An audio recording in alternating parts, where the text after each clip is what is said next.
Telangana municipal ఎన్నికల ఓట్ల లెక్కింపులో ఉదయం 8 గంటల నుంచి అయితే ప్రారంభమైంది. ఇప్పటి వరకు కొనసాగుతోంది. మరి ఈ నేపథ్యంలో ఇప్పటికే కాంగ్రెస్ హవా అయితే కనిపిస్తోంది. మొత్తంగా ఓవరాల్‌గా ఓట్ల లెక్కింపు ఏ విధంగా ఉంది? ఇప్పటివరకు ఏ పార్టీ ముందంజలో ఉంది? ఇందుకు సంబంధించిన అప్డేట్స్, ఓవరాల్ అప్డేట్స్ మా ప్రతినిధి రాణా ప్రతాప్ మరిన్ని అప్డేట్స్ అందిస్తారు. రాణా ప్రతాప్, ఇక రాష్ట్ర వ్యాప్తంగా జరుగుతున్న ఓట్ల లెక్కింపుకు సంబంధించిన అప్డేట్స్ ఏంటి? ఇప్పటివరకు కాంగ్రెస్ హవా అయితే కనిపిస్తోంది. మరి సాయంత్రం వరకు వెలువడే ఫలితాలలో కూడా, సాయంత్రం వరకు జరిగే ఓట్ల లెక్కింపులో కూడా ఏమైనా మార్పు చోటు చేసుకునే అవకాశం కనిపిస్తోంది. ఎందుకంటే ఇప్పుడు అక్కడక్కడ కొన్ని మున్సిపాలిటీలో కూడా బీఆర్ఎస్ ముందంజలో ఉన్నట్టుగా కనిపిస్తోంది. ఇందుకు సంబంధించిన అప్డేట్స్ ఏంటి? ఉదయం ఎప్పుడైతే పోస్టల్ బ్యాలెట్ ఓపెన్ చేసినప్పటి నుంచి కూడా పలు మున్సిపాలిటీకి సంబంధించిన వాటిల్లో అత్యధికంగా కాంగ్రెస్ పార్టీ తన హావాని నిరూపించుకుంది. కానీ కొన్ని చోట్ల మాత్రం బీఆర్ఎస్ కూడా తన హావాని నిరూపించుకున్నటువంటి పరిస్థితి కనపడుతుంది. ముఖ్యంగా భువనగిరి మున్సిపాలిటీలో 35 వార్డులు ఉన్నాయి. దాంట్లో ఇప్పటికే యాదగిరిగుట్ట మున్సిపాలిటీలో 12 వార్డులు ఉన్నాయి. వాటిలో కూడా ఇప్పటికే కాంగ్రెస్ పార్టీ తన హావాని చూపిస్తున్నట్టుగా మనకు సమాచారం ఉంది. అలాగే కల్నూరు మున్సిపాలిటీలో 20 వార్డులు ఉన్నాయి కాబట్టి అక్కడ కూడా కాంగ్రెస్ పార్టీ ముందంజలో ఉన్నట్టుగా మనకు తెలుస్తుంది. ఇప్పుడు మిస్లాపూర్ మున్సిపాలిటీకి విషయానికి వస్తే మాత్రం కాంగ్రెస్ పార్టీ చాలా దూకుడుగానే ఉన్నట్టుగా తెలుస్తుంది. 4వ వార్డులో కాంగ్రెస్ అభ్యర్థి నీలం కవిత విజయం సాధించినట్టుగా మనకు సమాచారం అవుతుంది. 5వ వార్డులో కాంగ్రెస్ అభ్యర్థి జ్యోతి గోపాల్ గెలిచినట్టుగా మనకు సమాచారం అవుతుంది. 8వ వార్డులో కాంగ్రెస్ అభ్యర్థి మాధవి నరేందర్ రెడ్డి గెలిచినట్టుగా మనకు సమాచారం అవుతుంది. ఇప్పటి వరకు దాంతో పాటు ఈ మక్తల్ మున్సిపల్ ఎన్నికల్లో కూడా కాంగ్రెస్ పార్టీ తన హావాని చూపిస్తుంది. మక్తల్ 8వ వార్డులో కాంగ్రెస్ అభ్యర్థి అనిత విజయం సాధించినట్టుగా మనకు సమాచారం. 19 వార్డులో కాంగ్రెస్ అభ్యర్థి సరిత గోవిందరావు విజయం సాధించినట్టుగా తెలుస్తుంది. మక్తల్ నియోజకవర్గంతో పాటు మరికొన్ని హాలియా సంబంధించిన అంశంలో కూడా అక్కడ కూడా కాంగ్రెస్ పార్టీ ముందుంది. ఇంకా వనపర్తి జిల్లా ఆత్మకూరు మున్సిపాలిటీలో కాంగ్రెస్ పార్టీ మొత్తం 10 వార్డుల్లో కాంగ్రెస్ 3 విజయం సాధించినట్టుగా తెలుస్తుంది. మిగతా బీఆర్ఎస్ 1 వార్డులో విజయం సాధించినట్టుగా మనకు సమాచారం అందుతుంది. సో దాంతో పాటు మరికొన్ని సంగారెడ్డి సంబంధించిన అంశంలో కూడా అక్కడ కూడా బీఆర్ఎస్ కాస్త దూకుడుగా ఉన్నట్టుగా మనకు సమాచారం వస్తుంది. ఎందుకంటే అక్కడ అత్యధిక స్థానాలను బీఆర్ఎస్ కైవసం చేసుకున్నట్టుగా మనకు తెలుస్తుంది. ఇంకా హాలియాలో మొత్తం 12 వార్డులు ఉంటే ఆ 12 వార్డులకు గాను కాంగ్రెస్ పార్టీ 10 వార్డుల్లో కాంగ్రెస్ విజయం సాధించి ఆ మున్సిపాలిటీని కైవసం చేసుకున్నటువంటి నేపథ్యం అయితే కనపడుతుంది. సో దాంతో పాటు ఇప్పటి వరకు కాంగ్రెస్ పార్టీ 156 వార్డు, అలాగే బీఆర్ఎస్ 87లో, అలాగే బీజేపీ 18, అదర్స్ వచ్చి 16 దాంట్లో కూడా ఇప్పుడు ముందంజలో ఉన్నారు. ఇంకా ఉమ్మడి నల్గొండ జిల్లా కాంగ్రెస్ పార్టీ పూర్తి స్థాయి తన హావాని కొనసాగిస్తూనే ఉంది. 3 మున్సిపాలిటీలు కూడా కైవసం చేసుకునే దిశగా కూడా కాంగ్రెస్ పార్టీ ఉన్నట్టుగా తెలిసింది. నందికొండ, హాలియా, చుండూరు మున్సిపాలిటీలు ఇప్పుడు విజయం సాధించినట్టుగా మనకు సమాచారం అవుతుంది. సో దాంతో పాటు జగిత్యాలకు సంబంధించినటువంటి అంశంలో కూడా అక్కడ బీజేపీ కాస్త ప్రభావం చూపిస్తున్నట్టుగా మనకు తెలుస్తుంది.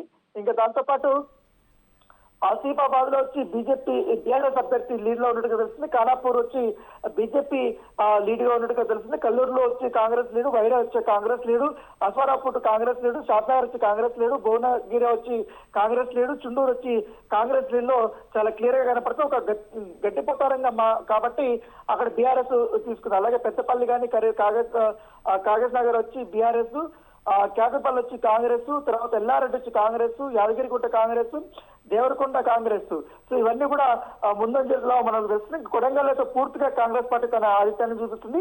నాయకల్లు, కల్వకుర్తి, పెబ్బేరు, ఆత్మకూరు, అమర్చింతలో మాత్రం బీఆర్ఎస్, మిగిలిన చోట్లంతా కూడా కాంగ్రెస్ పార్టీ తమ హవాని కొనసాగిస్తుంది.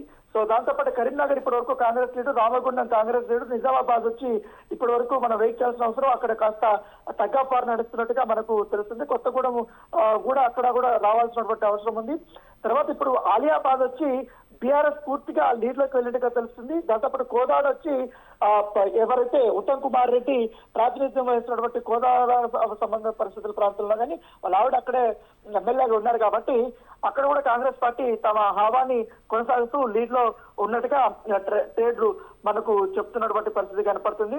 ఇప్పటి వరకు చాలా వరకు నర్సంపేటలో అయితే ఏకంగా ఇంకా రిజల్ట్ అయితే ఇంకా పూర్తి స్థాయిలో రాలేదు. ఇంకా ఎలక్షన్ కమిషన్ నుంచి మనకు అఫీషియల్ గా అనౌన్స్మెంట్ రాకముందు అక్కడ ఉన్నటువంటి సెంటర్స్ దగ్గర ఇప్పుడు ఉన్నటువంటి సమాచారం మేరకు మనకు కాంగ్రెస్ పార్టీ కాస్త ముందంజలో ఉన్నట్టుగా ఇప్పటి వరకు ట్రేడ్ గా కనపడుతుంది. ఎందుకంటే ఇంకా సాయంత్రం వచ్చేసరికి పూర్తి స్థాయి ట్రేడ్ కనపడుతుంది. ఎందుకంటే ఇప్పటికే గెలిచినటువంటి వారిని అందరూ కూడా ఈ క్యాంపుల వైపు కూడా రావాలని కూడా వారు చెప్తున్నారు. ఎందుకంటే మున్సిపాలిటీని కాపాడుకోవాలంటే వార్డు మెంబర్స్ అనేది కూడా చాలా ఇంపార్టెంట్. సో ఈ నేపథ్యంలో ఇప్పుడు ఎవడో జాయింట్ కిల్లర్స్ గా ఉన్నటువంటి వారు, అలాగే మున్సిపాలిటీని కైవసం చేసుకోవాలనుకుంటే ఇంపార్టెంట్ ఉన్నటువంటి పర్సన్ అందరూ కూడా ఇప్పటికే ఎమ్మెల్యేలు ఎప్పటికెప్పుడు వాళ్ళతో టచ్ లో ఉన్నట్టుగా మనకు సమాచారం వస్తుంది. ఇప్పటికే మనకు అందున్న వార్త చుండూరు మున్సిపాలిటీని కాంగ్రెస్ పార్టీ కైవసం చేసుకున్నట్టుగా మనకు సమాచారం ఉంటుంది. దాంతోపాటు బీఆర్ఎస్ గట్టిపోతారం మున్సిపాలిటీ బీఆర్ఎస్ ఆల్రెడీ ఉదయంనే కైవసం చేసుకుంది. దాంతోపాటు నందికొండలో కాంగ్రెస్ పార్టీ దీంట్లో ఉంది. దాంతోపాటు పెద్దేరులో కాంగ్రెస్ పార్టీ లీడ్లో ఉన్నట్టుగా మనకు సమాచారం ఉంటుంది. సో ఇప్పటి వరకు కూడా చూస్తుంటే కాంగ్రెస్ పార్టీ మొదటి నుంచి కూడా ఏదైతే ఆశాభావం వ్యక్తం చేసిందో చాలా గట్టి సీట్లనే మేము సాధించుకుంటాం, బలమైనటువంటి మున్సిపాలిటీలని మేము కైవసం చేసుకుంటాం, అలాగే కార్పొరేషన్లు కూడా చాలా తీసుకుంటామని కూడా వారు చెప్తున్నప్పుడు కానీ మెజార్టీ కార్పొరేషన్ అవన్నీ కూడా సో ఆ దిశగానే ఇప్పుడు ఓటింగ్ సరళ చూస్తుంటే ఈ యొక్క కనపడుతూనే ఉంది. కాకపోతే ఇంకా మధ్యాహ్నానికంతా కూడా కొన్ని వాటర్లకి ఇంకా రావాల్సి ఉంటుంది కాబట్టి 1 గంట కంటే పూర్తి స్థాయి క్లియర్ మ్యాండేట్ అనేది మనకు తెలుస్తుంది. అంటే అప్పుడు బలాబలాలన్నీ చాలా క్లియర్ గా ఉంటాయి. కాంగ్రెస్ పార్టీ ఒక మున్సిపాలిటీలో ఎన్ని వరకు ఓట్లను సాధించింది, బీఆర్ఎస్ ఎంతవరకు ఓట్లను సాధించింది సీట్లతో పాటు.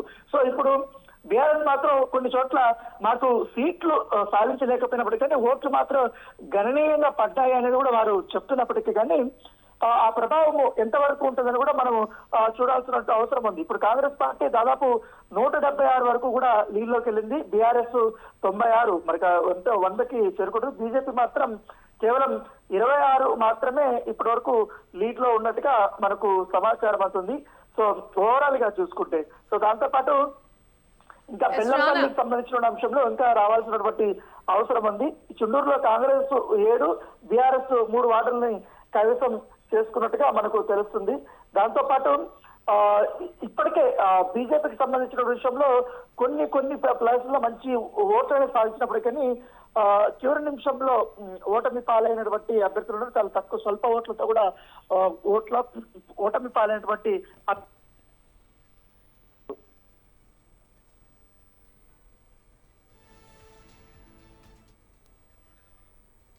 రానా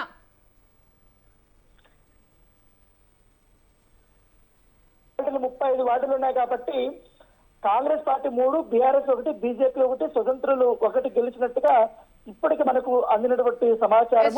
యాదగిరిగుట్ట మున్సిపాలిటీలో 12 వార్డులు ఉన్నటువంటి నేపథ్యంలో కాంగ్రెస్ ఇప్పటి వరకు 4 వార్డులు, బీజేపీ 1 వార్డులో ఘన విజయం సాధించినట్టుగా మనకు సమాచారం అవుతుంది. ఇంకా కల్లూరు మున్సిపాలిటీ విషయానికి వస్తే 20 వార్డులు ఉన్నాయి కాబట్టి అక్కడ కూడా కాంగ్రెస్ పార్టీ 2, బీఆర్ఎస్ 1 వార్డులో గెలుపు సాధించినటువంటి నేపథ్యం అది కనపడుతుంది. దానికి సంబంధించినటువంటి ట్రేడ్ అంతా అప్పుడు కనపడుతోంది. మరోవైపు ఇప్పటికే ఇటు ఈ ట్రేడ్ అన్ని చూస్తున్నప్పుడు కానీ ఇటు ముఖ్యమంత్రి రేవంత్ రెడ్డి ఇంకా ఢిల్లీలోనే ఉన్నారు. ఈ యొక్క పూర్తిగా అక్కడ జరుగుతున్నటువంటి కౌంటింగ్ పరిసరాలు కానీ ఎప్పటికప్పుడు అప్డేట్స్ మంత్రులు అందిస్తున్నట్టుగా మనకు సమాచారం అవుతుంది.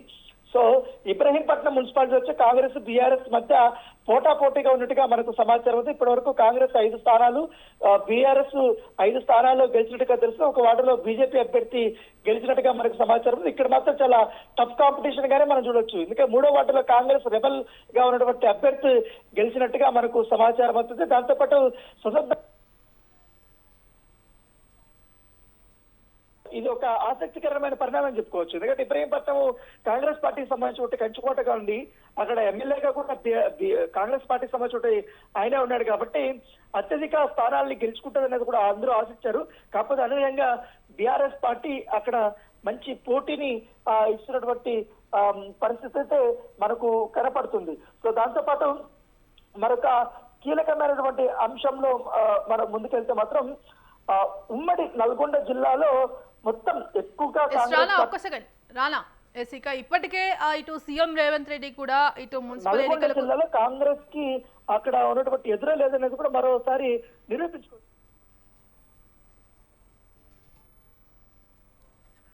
Right, thank you Rana.